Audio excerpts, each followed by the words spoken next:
আসসালামু আলাইকুম। এখন দেখবেন সংবাদ শিরোনাম। হিন্দু বৌদ্ধ মুসলিম সবাই মিলে নিরাপদ বাংলাদেশ করার প্রতিশ্রুতি জামায়াত আমিরের। ইনসাফ কায়েম করতে 11 দলীয় ঐক্যকে বিজয়ী করার আহ্বান।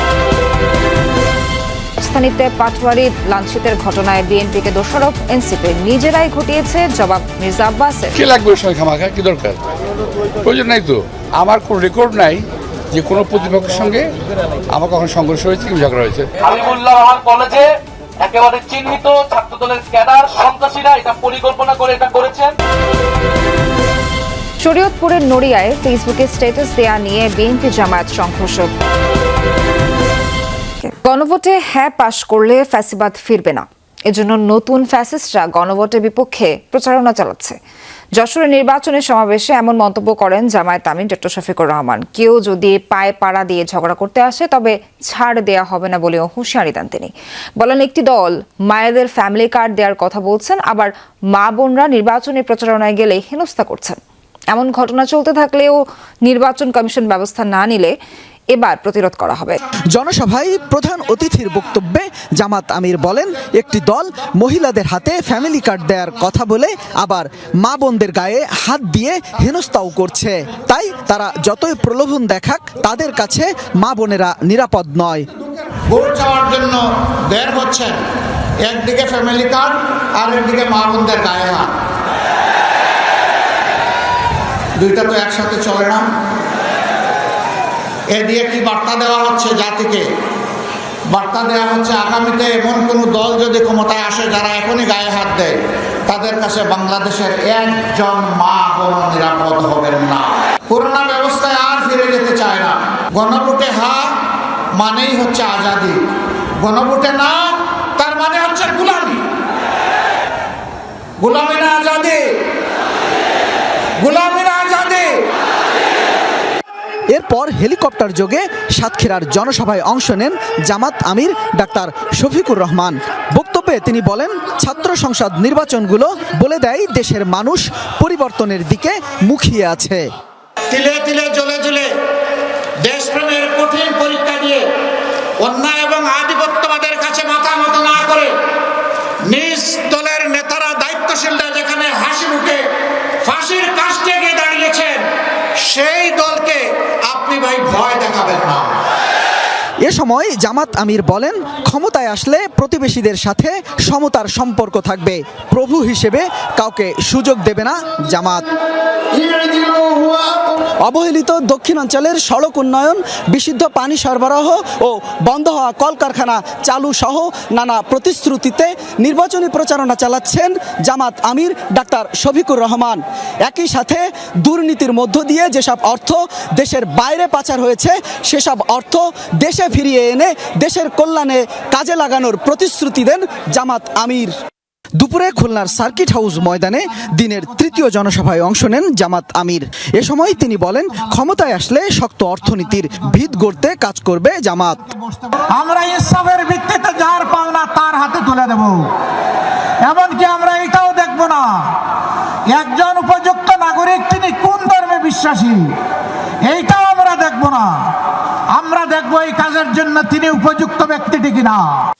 ইনসাফ কায়েম করতে 11 দলীয় নির্বাচনী ঐক্যকে বিজয়ী করার আহ্বান জানান। ন্যায়ের পক্ষে, ইনসাফের পক্ষে সেদিন যেন ব্যালটের জোয়ার সৃষ্টি হয় ইনশাআল্লাহ। তবে আপনাদেরকে একটু সাবধান করে যাব, কেউ যদি আকাশ থেকে কালো চিলের রং ধারণ করে কারো ভোট ছু মেরে নিয়ে যেতে চায়, ওর ডানা সহ খুলে ফেলবেন। হিন্দু বৌদ্ধ মুসলিম সবাই মিলেমিশে একসাথে নিরাপদ বাংলাদেশ গড়ারও প্রতিশ্রুতি দেন ডাক্তার শফিকুর রহমান। আমার ভোট আমি দেব, আমার ভোটে হাত বাড়ালে খবর আছে। 3 পার্বত্য জেলায় চালু হলো ই-লার্নিং কার্যক্রম। ভার্চুয়ালি 12টি স্কুলে আজ এই কার্যক্রম উদ্বোধন করেন প্রধান উপদেষ্টা ডক্টর মোহাম্মদ ইউনূস। শিক্ষক শিক্ষার্থীদের সাথে মতবিনিময়ে তিনি বলেন, যোগাযোগ বিচ্ছিন্নতার জন্য পার্বত্য অঞ্চলে ভালো শিক্ষকরা যেতে চান না। এ সময় পাহাড় এলাকায় সীমিত ইন্টারনেট সেবার জন্য সরকার দায়ী বলেও মন্তব্য করেন প্রধান উপদেষ্টা।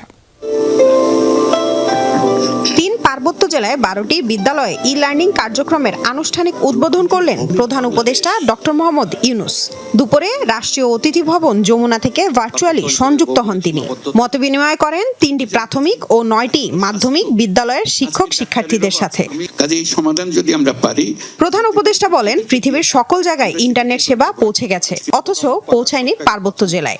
এজন্য সরকার দায়ী বলেও মন্তব্য করেন তিনি। দূরের থেকে আমরা অন্তত দেখার চেষ্টা করলাম, এটা আগে হচ্ছিল না, এটা তার জন্য আমরা দায়ী, সরকার দায়ী। তোমাদেরকে আমরা এটা এই সুযোগ থেকে বঞ্চিত করেছে দিন ধরে, এটার জন্য আমরা ক্ষমা প্রার্থী। এটা সরকারের দায়িত্ব ছিল এই কাজটা করার জন্য, এটা অনেক দেরিতে করা হলো। যোগাযোগ বিচ্ছিন্নতার কারণে পার্বত্য জেলায় ভালো শিক্ষক যেতে চায় না বলেও মন্তব্য করেন অন্তর্বর্তী সরকার প্রধান। ইন্টারনেটের উপকারিতা তুলে ধরে জানান, এখন আর এই অঞ্চলের মানুষ পিছিয়ে থাকবে না। এত সুন্দর জায়গা দুনিয়ার মধ্যে, এরকম সুন্দর জায়গা কয়টা আছে হাতে গোনা যাবে, এত সুন্দর। তার মধ্যেও নাকি লোক যায় না, কি কারণে যাবে কথা বলতে পারে না, সে কারাগারের মধ্যে বন্ধ হয়ে গেল, তার মুখ বন্ধ হয়ে গেল। তো সেই মুখ যাতে বন্ধ না হয় সেটা খোলা, তাহলে সহজে সে যাবে। শিক্ষকের যে অভাব ছিল সে অভাব পূরণ করে। আমি বললাম যে যদি ইন্টারনেটটা থাকতো তাহলে এখন শিক্ষক ওখানে যদি পাওয়া না যায়, শিক্ষক যেখানে পাওয়া যায় সেখান থেকে শিক্ষা দেবে, অসুবিধা কি আছে? এখন সেটা সম্ভব হলো। ডক্টর ইউনূস বলেন, সবাই এদেশের নাগরিক, অন্য নাগরিক যে অধিকার পায় পার্বত্য জেলার মানুষও সে অধিকার পাবে, বঞ্চিত থাকার কোনো কারণ নেই। আমরা বাংলাদেশের নাগরিক, বাংলাদেশের আমাদের দেশ, কাজে নাগরিকরা যা সুযোগ সুবিধা পায় আমাদেরকে সেটা দিতে হবে। এটা আমাদের আমাদের অধিকার, এটা আমাদের দিতে হবে। কাজে সেই অধিকার যেন আমরা পূরণ করতে পারি। শিক্ষক ও শিক্ষার্থীরা ই লার্নিং কার্যক্রম শুরুর জন্য প্রধান উপদেষ্টাকে ধন্যবাদ জানান। যত উপযুক্তভাবে আমরা সবাই। প্রার্থীদের অভিযোগ পাল্টা অভিযোগ আর গণসংযোগে জমজমাট প্রচারণা। সাধারণ মানুষের কাতারে গিয়ে নানান প্রতিশ্রুতি দিচ্ছেন প্রার্থীরা। প্রতিপক্ষ নাসিরুদ্দিন পাটোয়ারির ওপর হামলার অভিযোগ অস্বীকার করেছেন ঢাকা 8 আসনে বিএনপি প্রার্থী মির্জা আব্বাস। বিএনপির কোনো প্রার্থী প্রতিপক্ষের বিরুদ্ধে টাকা দিয়ে ভোট কেনার অভিযোগ তোলেন। নিরাপত্তা নিয়ে শঙ্কার কথাও জানান কেউ কেউ। তবে নির্বাচন সুষ্ঠু হলে জয়ের ব্যাপারে আশাবাদী বিএনপির প্রার্থীরা। ঢাকা 8 আসনে ধানের শীষের প্রার্থী মির্জা আব্বাস সকাল থেকেই নিজ নির্বাচনী এলাকায় ভোটের প্রচার চালান। এ সময় প্রতিপক্ষ এনসিপি নেতা পাটোয়ারির ওপর হামলার দায় অস্বীকার করেন বর্ষিয়ান এই নেতা। পাল্টা অভিযোগ তুলে তিনি বলেন, এই হামলা এনসিপির রাজনৈতিক চাল হতে পারে। এটা তো বহুদিন যাবো চেষ্টা করতেছে লাগার জন্য, কে লাগবে ওর সঙ্গে খামাখা, কি দরকার? প্রয়োজন নাই তো। আমার কোনো রেকর্ড নাই যে কোনো প্রতিপক্ষের সঙ্গে আমার কখন সংঘর্ষ হয়েছে কি ঝগড়া হয়েছে, that is no record. So যারা করতেছে উদ্দেশ্যমূলক, ওদের কিছু ভিন্নতর উদ্দেশ্য আছে। রাজধানীর অন্যান্য আসনেও ছিল প্রার্থীদের জমজমাট প্রচার। এরই মধ্যে সাদা কালো পোস্টারে টের পাওয়া যাচ্ছে নির্বাচনী হাওয়া। প্রচার ও গণসংযোগের 6 দিন পার হলেও প্রার্থীদের নিরাপত্তা নিয়ে এখনো প্রশ্ন উঠছে। বিএনপি প্রার্থী সানজিদা ইসলাম তুলির অভিযোগ, হাদি হত্যার পরও প্রার্থীদের নিরাপত্তা নিয়ে কোনো তৎপরতা নেই নির্বাচন কমিশনের।